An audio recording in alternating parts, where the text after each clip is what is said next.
Graça e paz, queridos. Hoje nós vamos falar sobre o dízimo. Falar de dízimo, vindo de um pastor batista, é impactante, porque os batistas, eles têm uma certa restrição a falar do dízimo, uma vez que o dízimo ele é tão batido aí nas igrejas. Então os pastores batistas, eles são um pouco mais contidos ao falar sobre o dízimo. Mas hoje nós vamos falar sobre o dízimo, para que os irmãos entendam como funciona a sistemática do dízimo, a prática do dízimo. Vivemos em dias em que esse assunto está em voga. Você ouve muitos comentários contra e a favor do dízimo. E hoje a nossa intenção aqui não é também esgotar o assunto, não, mas trazer uma luz, focar uma direção para que você possa fazer uma meditação e tirar suas próprias conclusões sobre o dízimo. Eu sou França e sou pastor de uma igreja batista há mais de 20 anos. Uma igreja batista renovada.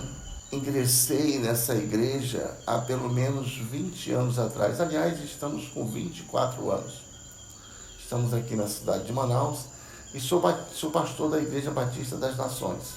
E durante essa caminhada a gente vai aprendendo, vai desaprendendo, vai desenrolando coisas, vai amadurecendo na fé, vai se tornando uma outra pessoa.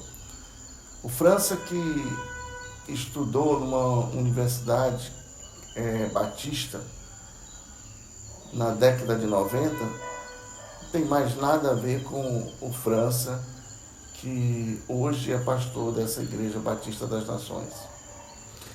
Eu me converti, queridos, em meados de 1993, num contexto onde a igreja estava passando por uma transição teológica, uma série de ensinamentos teológicos, eles estavam surgindo. Alguns movimentos novos estavam surgindo e, com isso, a cabeça de um seminarista, de um estudante, ele ficava muito mexida. Então, em 94, mais ou menos, Jesus, pela sua misericórdia, me aceitou como seu filho amado. Aliás, antes da fundação do mundo, ele já havia me aceitado. Mas em 94 aconteceu esse encontro, esse encontro maravilhoso, onde o Senhor Jesus me recebe ali como membro. E a partir daí nós tivemos experiências maravilhosas. A partir dessa data nós tivemos encontros, conheci pessoas maravilhosas. Entrei no seminário em 94, na Faculdade Batista Teológica do Amazonas, e conheci ali pessoas maravilhosas, pessoas que tinham opiniões diferentes, que pensavam diferente da teologia contemporânea, moderna, sistemática, e foi um momento maravilhoso para que nós pudéssemos compartilhar as nossas diferenças, porque a Bíblia diz que é necessário que nós tenhamos divergência entre nós para que o Evangelho possa ser aperfeiçoado. Paulo vai escrever isso. E ali eu encontrei muitas pessoas contra uma série de doutrinas, pensando diferente de uma série de práticas que estavam surgindo na época. Em 98 para 99 eu concluí a faculdade teológica. Mas daí para frente eu não parei na faculdade teológica. Nós continuamos a estudar e eu venho estudando desde então. Foram anos e anos de debruçar-se sobre livros teológicos, conhecendo novos teólogos, antigos teólogos que nós nunca tínhamos ouvido falar. Eu, pelo menos, nunca tinha ouvido falar, e foi uma jornada maravilhosa. E como diz o filósofo Hesíodo, Você nunca pisa duas vezes no mesmo rio. A experiência que eu tive há 24 anos atrás é bem diferente da experiência que hoje eu tenho. A gente aprendeu, amadureceu muito no decorrer desse tempo. Escrevemos livros, material, escrevemos bastante conteúdo. A teologia é uma área pela qual eu sou inteiramente apaixonado, né? E o dízimo, particularmente, é uma coisa que tem me chamado bastante atenção. Primeiro porque eu sou contador de formação, né? Sou um vivo hoje da contabilidade, sou um profissional de contabilidade. Temos uma consultoria e eu lido com isso diariamente nós estamos lidando com esse tipo de coisa. Também sou bacharel em Direito, também por formação, sou financista. Durante o período aí em que nós tivemos nessa crise da Covid-19, fiz especialização em finanças, né, pela Fundação Getúlio Vargas, pela B3. Então os números, as finanças, elas me atraem. Eu sou um apaixonado por estudar finanças. E ao longo do tempo eu venho estudando sobre o dízimo, até mesmo para dar uma resposta para muitos irmãos das igrejas, principalmente os nossos amados da nossa Igreja Batista. E eu queria enfatizar que o dízimo, né, o dízimo, ele não é da lei. Muitas pessoas, quando elas começam a travar um assunto sobre o dízimo, a primeira coisa que vem é: o dízimo é da lei ou o dízimo não é da lei? É antes da lei ou é depois da lei? E fica aquela conversa. O dízimo, queridos, ele não é da lei. Ele vem antes da lei. Mas, independentemente dele ser da lei ou antes da lei, isso não tem nada a ver com Bíblia e não tem nada a ver com o assunto aqui em pauta. Independentemente dele ser antes ou depois da lei, isso não vai fazer nenhuma diferença.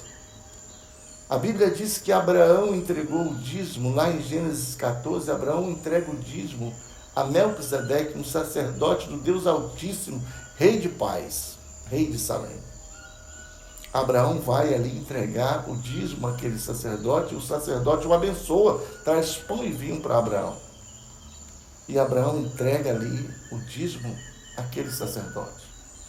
A pergunta é: por que Abraão entrega o dízimo àquele sacerdote? Quem mandou Abraão entregar o dízimo? O sacerdote pediu o dízimo de Abraão? O dízimo foi do coração de Abraão? O dízimo foi uma imposição do sacerdote? Em que condições e em que circunstância aquele dízimo foi passado para aquele sacerdote? Então essas perguntas a Bíblia não nos dá.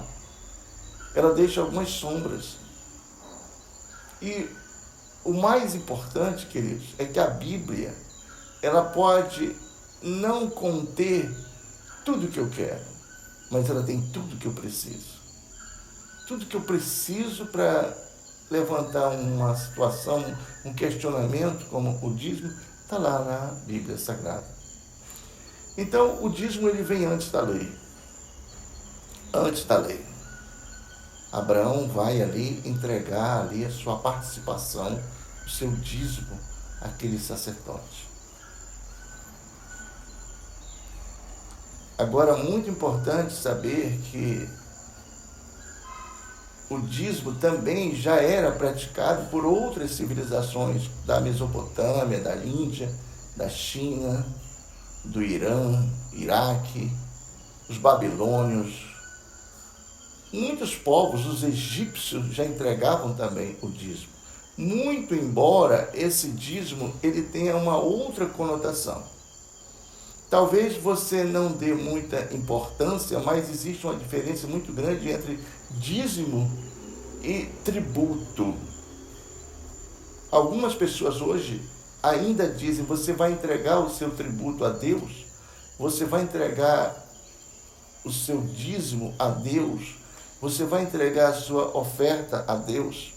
E aqui de antemão eu quero deixar claro que nós não vamos entrar nas questões das ofertas.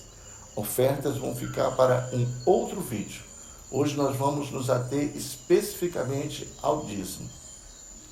Então existe uma diferença muito grande entre dízimo e tributo. Na antiguidade você entregava o dízimo ao sacerdote, você entregava tributos ao sacerdote, seja ele cristão ou pagão, você entregava tributos aos reis e dízimo aos reis, entregava presente. A rainha de Sabá, por exemplo, trouxe muitos presentes, que nós chamamos de tributos a Salomão. Então, há uma diferença entre tributo e dízimo. Tributo é quando você homenageia uma pessoa. Saindo da esfera tributária brasileira, a palavra tributo, ela tem uma etimologia de alegria, de honra. Quando você tributa a uma pessoa, você está sendo generoso, você está sendo agradecido, grato àquela pessoa, você está sendo retributivo àquela pessoa. Então, a ideia do tributo é essa. Tributar a uma pessoa é dar com alegria, com satisfação, com gratidão, com merecimento. Essa é a principal ideia do tributo. Ao passo que o dízimo, ele passa a ser uma obrigação. Portanto, se nós formos fazer uma análise profunda do que Abraão entregou a Melquisedeque, foi tributo. Abraão tributou em gratidão a Melquisedeque, rei de Salém. Abraão foi e entrega ali de todo o coração. Ele não entregou invocado, ele não entregou contra a sua vontade, ele não entregou porque havia uma lei, uma opressão, ele entregou de todo o coração. E vai e entrega tributos a Melquisedeque, rei de paz. Moisés, por sua vez, aproveita essa estrutura de dízimo e implementa o dízimo na lei do Senhor. Moisés vai estipular o dízimo e você vai encontrar essas passagens bem simples da Bíblia e você pode dar uma olhada profundamente. Essas passagens, elas estão nos livros de Números, Levítico e Deuteronômio. Então você pode dar uma estudada profundamente em cada uma dessas passagens e você vai entender sobre o dízimo. O que passar disso, dízimo dos dízimos, dízimos do triênio, isso se resume tudo no próprio dízimo. Vamos entender o conceito de dízimo sem se aprofundar muito nessa legislação, até porque o dízimo ele foi ordenado ao povo de Israel, ao israelita. Então todo povo que nasce em Israel pertence à estrutura de Israel, desde o seu período nômade, quando ele sai do Egito até a Terra Prometida, onde Israel se organiza como uma monarquia. Esse dízimo ele tem uma certa conotação. Depois que Israel se organiza como um Estado monárquico, ele passa a ter uma outra conotação. E você vai observar que os dízimos eles vão ser diferenciados de tributos. Então, a organização sistemática do dízimo, enquanto o povo era nômade no deserto, é uma coisa. E a organização sistemática do dízimo, enquanto o povo já pertencia a uma monarquia, é outra coisa. Queria deixar isso bem claro para que a gente possa entrar nessa etapa. Se você quiser encontrar esses versículos, essas referências para fazer um estudo profundo, você vai observar em Levítico, número 27, Números de número 18 e Deuteronômio de número 14. Essas três passagens vai definir a estrutura do dízimo em Israel. Se você ler, você vai entender como foi sistematizado o dízimo para aquele povo. Gostaria muito que você pudesse se aprofundar, porque a gente sabe que a gente só consegue sair da ignorância quando a gente começa a ler, a ter intimidade com Deus. E quando nós temos essa intimidade com Deus, a gente consegue voar como águias, correr como coça e não se cansar. Mas para isso você precisa se debruçar e estudar esses preceitos da lei. Amós vai fazer uma ironia muito grande sobre a questão do dízimo. Amós vai fazer uma ironia, uma crítica. Ageu vai fazer uma ironia também, uma crítica pesada sobre a questão do dízimo. E Malaquias é aquele texto que todo pastor ele já conhece de cor e salteado. E ele usa esse texto fora do contexto, transformando a estrutura num pretexto para poder passar uma mensagem que ela está fora totalmente da nossa realidade. Então, da lei não se discute nada, porque nós não somos reféns da lei.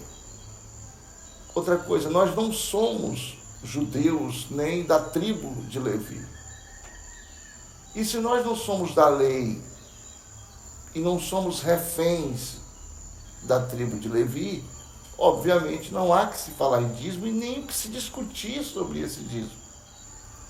Não há nada para se discutir sobre esse dízimo. Portanto, o dízimo não tem nenhuma eficácia para nós nos dias de hoje. Uma outra coisa muito importante que nós precisamos saber, queridos, é que o dízimo, ele tinha a finalidade de financiar o culto de Israel. Porque a tribo de Levi não recebeu nada. A tribo de Levi foi uma das 12 tribos que não recebeu absolutamente nada. Eles viviam das doações voluntárias dos demais irmãos em Israel. E nem todos os irmãos em Israel, eles entregavam os seus dízimos. Essas prerrogativas eram feitas apenas para alguns. Nem todos entregavam os seus dízimos. E quando eles entregavam esse dízimo, eles entregavam o dízimo para o sustento do órfão, da viúva, para distribuir com os pobres e para financiar o culto. Ele não entregava apenas ao sacerdote, mas ele entregava em um conjunto, para que todos participassem desse dízimo.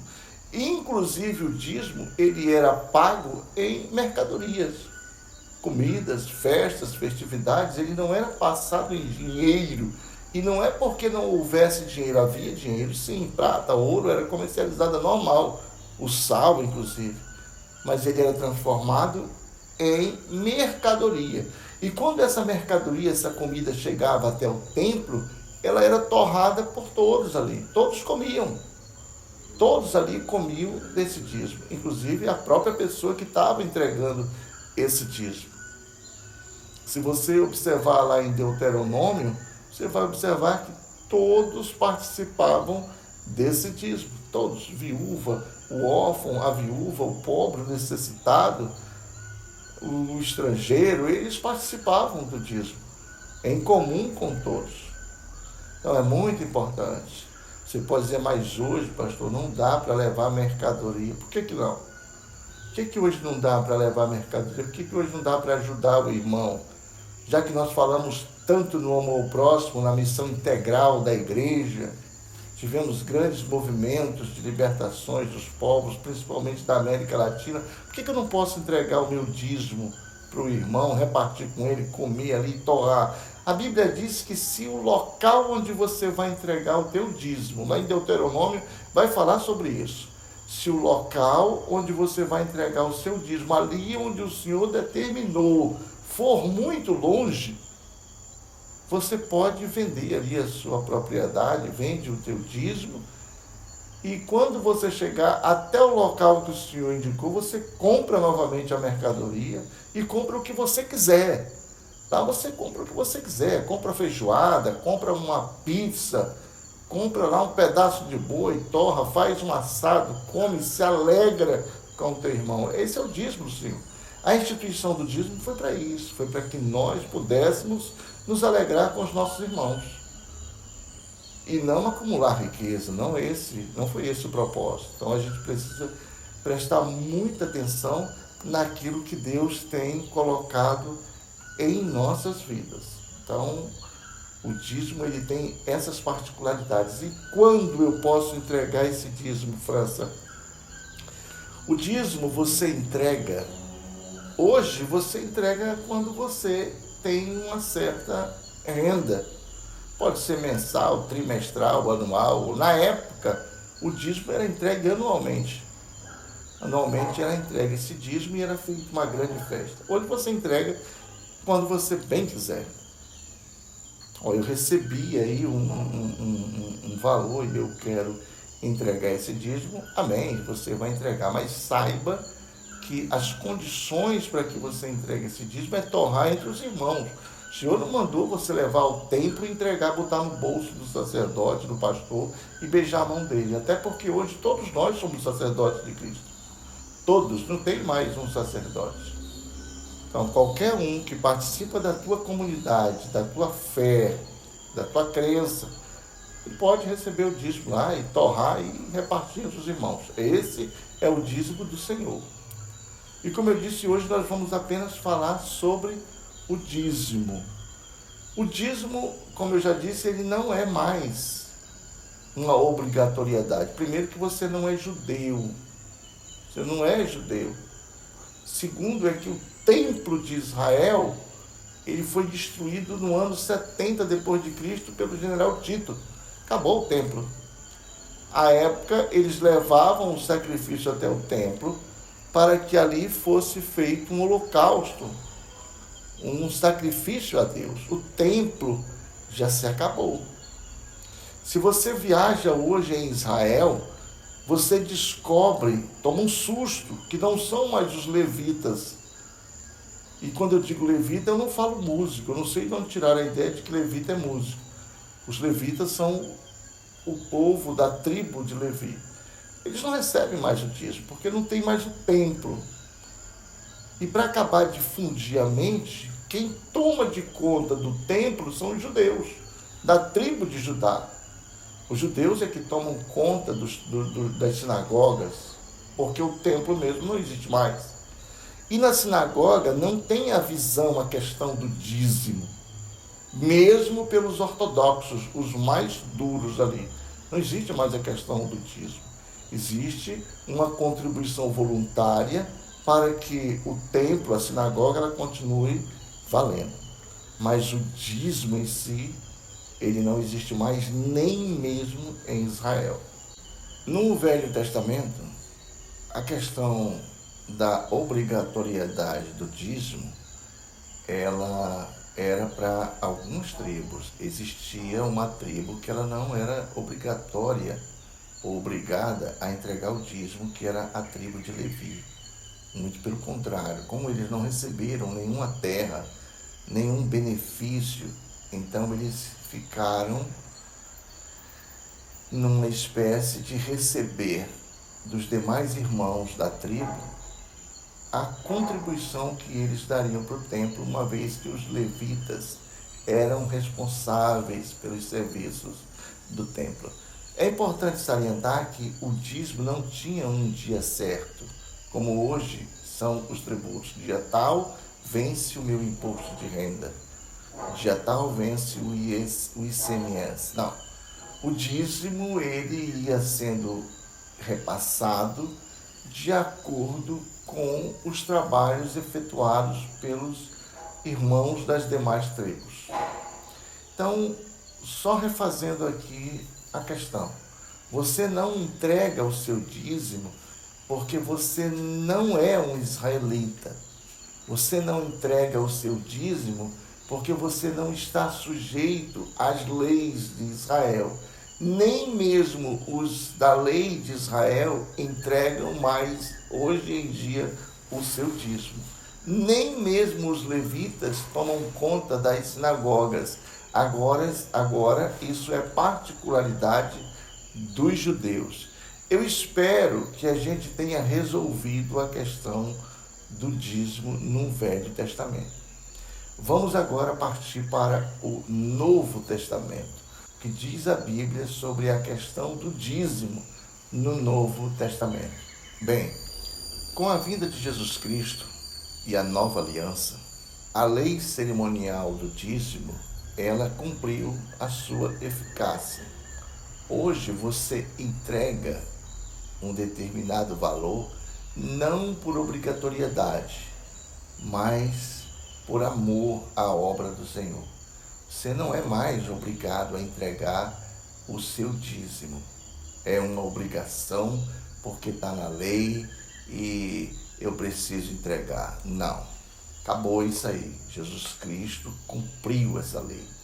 Hoje você entrega a sua contribuição baseada no amor que você tem a Deus, na gratidão que você tem a esse Deus, e não mais numa relação de obrigatoriedade.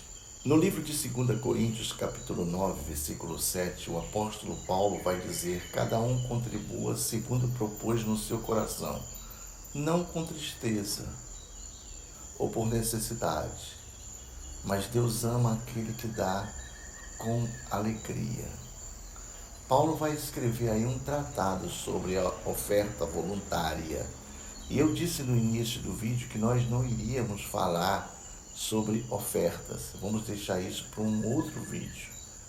Mas Paulo, sendo um fariseu, um homem experimentado na lei, que disse que nem era digno de ser chamado de apóstolo, mas que servia ao Senhor, Paulo reconhece a sua condição de servo e sequer teve a ousadia de pedir dízimo. Paulo, ele era consciente de um novo pacto da aliança que Jesus Cristo teve conosco. Queridos, Paulo, apóstolo, ele vai escrever um tratado teológico acerca da questão do dízimo. Muito embora ele não trata como dízimo, porque ele está vivendo uma nova aliança. Paulo, em 1 Coríntios, capítulo 9, versículo 13, ele vai dizer: não sabem vocês que os que prestam serviço ao templo se alimentam do templo, e quem trabalha no altar come também do altar? Correto, isso é fantástico. Eu dou nota 10 a Paulo. Eu penso que todo homem de Deus que vive da obra de Deus, e quando eu digo vive da obra de Deus, não é um título de pastor, de missionário, não, mas é aquele que está na lida diária, que tem nos ombros a carga do Evangelho. Esse deve viver do altar, deve viver das obras e é digno de dobrados honorários.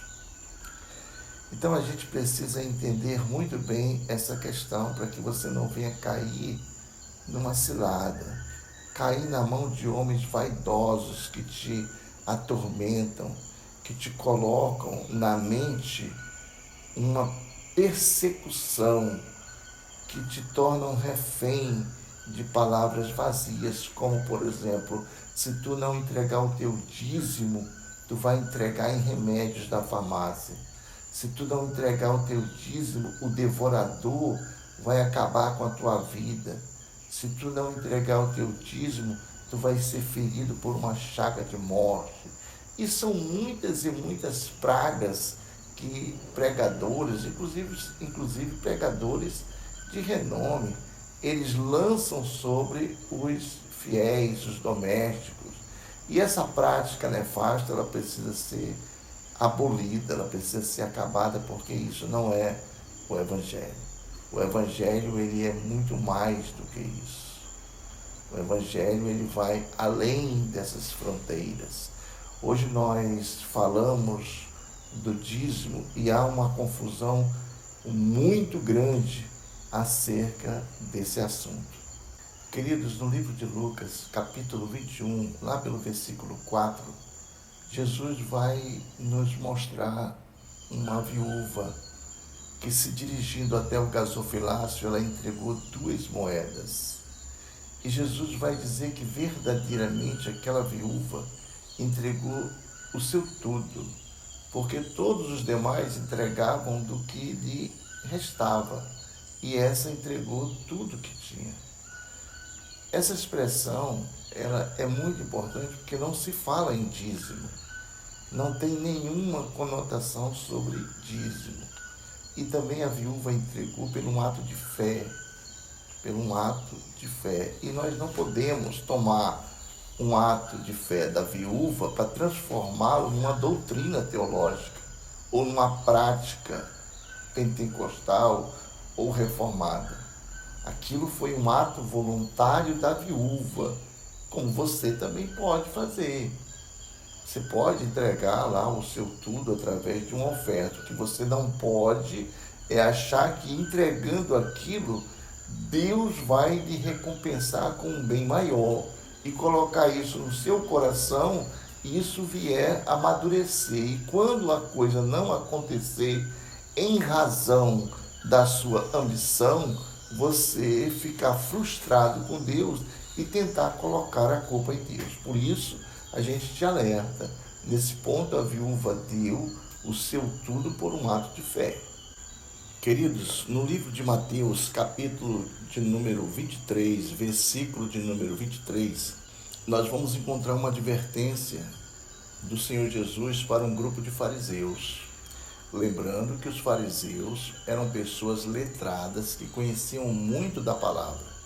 Jesus vai dizer para eles: ai de vós, escribas e fariseus, que entregam o dízimo do endrio, do cominho e da hortelã, ou da hortelã, do endrio e do cominho, dependendo da versão que você tem aí, mas omitem certas coisas da lei.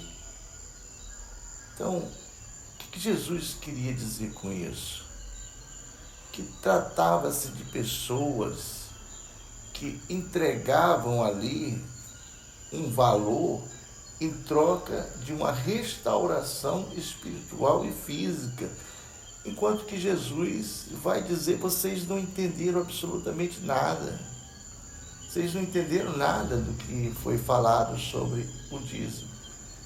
E uma outra questão muito importante, Jesus estava falando para fariseus, pessoas que eram da tribo de Judá, de Levi, pessoas israelitas. Não estava falando para quem nasceu em São Paulo, nem no Rio de Janeiro. Mas, França, hoje nós somos o povo de Deus, já baseado nas promessas de Cristo. Por isso que nós estamos debaixo da lei de Cristo e não na lei de Israel. E a lei de Cristo é que hoje nós tenhamos a predisposição de entregar uma oferta voluntária segundo propõe o nosso coração. Bem, se eu considero que o meu Deus é digno de receber uma oferta de gratidão à altura, eu não vou entregar para ele uma oferta estragada, eu vou entregar uma oferta boa para ele. Então, mas eu não quero ainda entrar na questão das ofertas voluntárias. As ofertas voluntárias nós vamos falar num próximo vídeo. O que a gente vai tentar sintetizar para vocês aqui hoje é que a figura do dízimo não existe mais. Inclusive, na nossa igreja, nós já abolimos a questão dos envelopes de dízimo. Aqueles envelopes onde os irmãos entregavam o dízimo, aquele caçador de borboleta, onde você botava lá na frente do irmão e ficava constrangendo ele a colocar lá o dízimo, isso não existe mais. Cada um contribua segundo o seu coração, não por obrigação, não por porfia, mas por alegria, não por necessidade, mas por gratidão, espontaneidade. Deixa eu contar uma história para vocês aqui, para a gente tentar encerrar essa nossa etapa. A Bíblia vai contar a história em Atos 5 de Ananias e Safira. Eles venderam uma propriedade. E a Bíblia diz que naquela época, todos ali na igreja de base, eles viviam em comum. Tudo o que eles tinham, eles repartiam uns com os outros. E não havia necessidade entre eles. Ocorre que Ananias ele vende uma propriedade por um determinado valor e chama a Safira e conversa com ela e diz: olha, Safira, nós não vamos dizer aos apóstolos que nós vendemos essa mercadoria por esse valor. Até para que a gente não venha dar mais. Vamos botar aqui um valor simbólico desses tipos que as igrejas das convenções hoje dão para pagar menos plano cooperativo. Vamos fazer só o simbólico. Então eles compareceram. Primeiro Ananias foi e comparece diante de Pedro. E ele conta para Pedro que ele vendeu uma propriedade. E quando ele termina de contar para Pedro que ele vende a propriedade e vai entregar ali a sua cooperação voluntária, ele cai morto. Porque ele mentiu não a Pedro, mas ao Espírito Santo. A propriedade era de Ananias.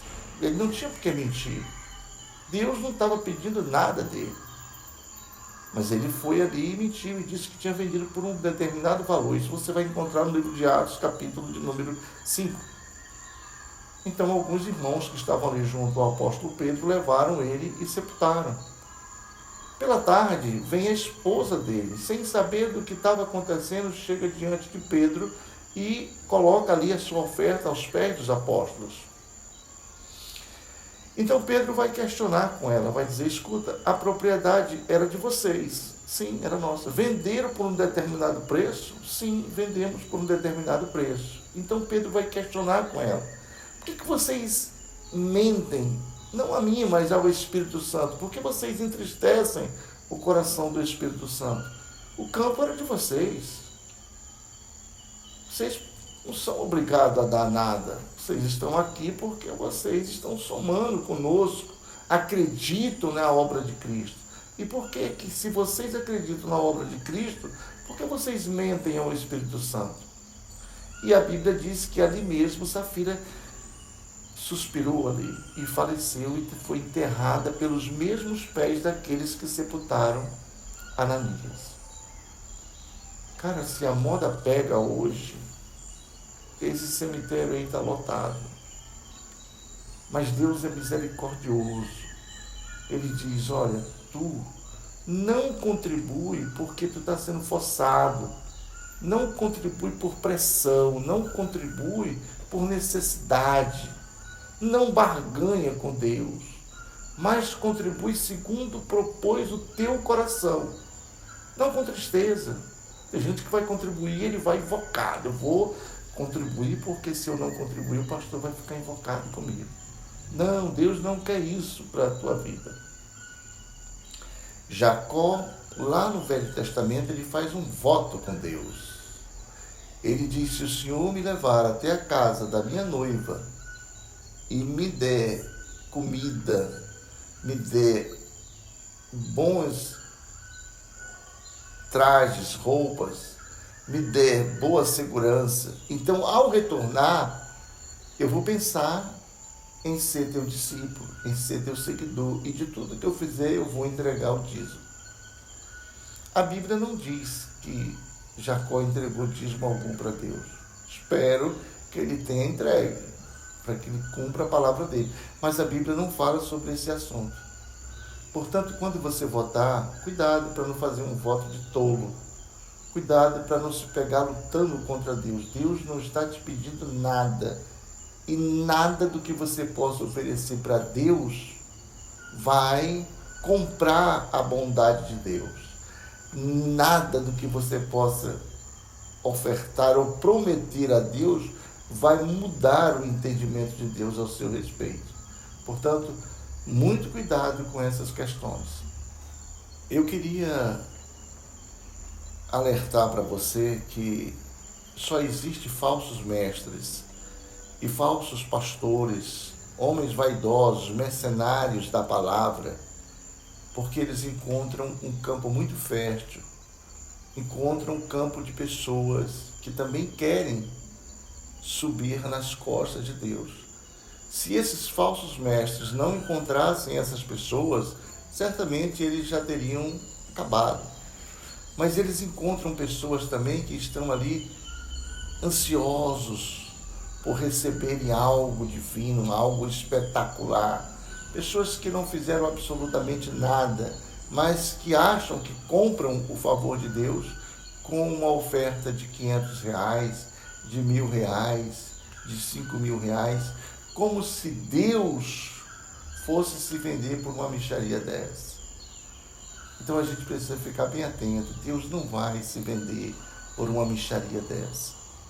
Eu conheço pessoas que muitas vezes vão até o meu escritório e dizem: França, eu estou com um propósito e vou dar R$100.000 para Deus se eu conseguir atingir a minha meta, que é de 10 milhões. Você acha realmente que Deus vai se vender por R$100.000, sendo Ele o dono desses R$100.000? Queria que você pensasse nessa situação. Hoje, no meio da igreja, nós ouvimos alguns comentários entre os irmãos. E entre esses comentários, alguns dos irmãos eles perguntam: França, quanto realmente eu devo entregar de dízimo? 10%? Quanto eu puder? Ou tem algum valor mínimo? Na verdade, não tem valor mínimo. Você não precisa entregar 10%. Você, na verdade, não precisa entregar nada. Deus não está te pedindo absolutamente nada. Se você entende que Deus representa alguma coisa na tua vida, presta a Ele uma oferta de gratidão. Mas tu não é obrigado a entregar absolutamente nada de dízimo. Uma outra pergunta muito comum no meio da igreja é: para quem eu devo entregar o meu dízimo? Ou onde eu devo entregar o meu dízimo? Bem, como a gente já conversou, dízimo não existe mais. Cumpriu-se a lei em Cristo. As coisas velhas já passaram e eis que tudo se fez novo. Então, para quem você deve entregar o seu dízimo? Seu dízimo, ele deve ser entregue para a igreja onde você frequenta ali. Você pode ali estar entregando o seu dízimo. É preciso sem dinheiro, França? Não. Você pode entregar ali uma carrada de tijolo. Você pode estar ali entregando ali algum tipo de material para as crianças. Você deve estar entregando ali para a creche da igreja. Você pode estar entregando material ali para o pequeno hospital que a igreja constrói. Aliás, as igrejas não constroem nada. Se você for em uma consulta de algum hospital evangélico no Brasil, você vai ver que o preço da consulta é astronômico. A igreja não presta esse serviço, mas diz que presta. Então, o dízimo é isso, não tem dízimo. Nós temos uma oferta voluntária que você vai entregar em benefício da obra de Cristo. Jesus disse: estava preso e vocês não me visitaram. Doente, não foram lá ter comigo. Fui peregrino, vocês sequer me olharam. Estava doente, não, vocês não me visitaram. E alguns discípulos vão dizer: Senhor, quando nós estivemos nessa condição? Quando vocês negligenciaram uma desses pequeninos aí, vocês também negligenciaram a mim. Uma outra pergunta também que fazem muito para a gente da igreja é: quando eu devo entregar o meu dízimo? O seu dízimo ele deve ser entregue, antigamente era de ano em ano, o seu dízimo ele deve ser entregue, não dízimo, a oferta voluntária, quando você receber algum dinheiro. Quando Deus te abençoar no teu serviço, tu vai lá e contribui, seja generoso com a igreja. Precisa ser 10%? Não precisa ser 10%, pode ser 20%, 30%, 50%. Dizem que o dono da Colgate, da GC Leve, contribui aí com 60% de ofertas para a igreja. Eu não sei se é verdade, mas contribua. Não precisa ser 10%, pode ser 20%, 30%, pode ser 5%, pode ser 1%. Se não quiser contribuir, não contribua. Mas essa é a questão da contribuição, é ser generoso, ser grato a Deus. A palavra é gratidão. E para encerrar, tem alguns camaradas que estão por ali já na raspa da raspa, e eles ficam ali meio desconfiados, mas França, tira uma dúvida para mim aqui em particular, eu não quis perguntar na frente de todo mundo. Essa contribuição aí é do líquido ou é do bruto? Cara, esse cara já nem quer dar dízimo mesmo, né? Ele já não está muito afim de entregar nem dízimo nem oferta, já não está muito afim de dar em nada. Quando ele vem com a conversa dessa, é porque isso é um mão de vaca. Mas ensina para ele que contribuição é um ato voluntário, é um ato livre de amor e de fé ao nosso Senhor Jesus. Eu espero que eu tenha contribuído com essa palavra. Eu sei que muitos não concordam, que há uma grande discussão. Não pretendo aqui encerrar esse assunto. A gente vai lançar um outro vídeo sobre ofertas. Vou falar da nossa contemporaneidade, vou falar dos pulgões agora do século XXI e queria que você me acompanhasse nessa jornada. Que Deus te abençoe e te dê graças, em nome de Jesus. Amém.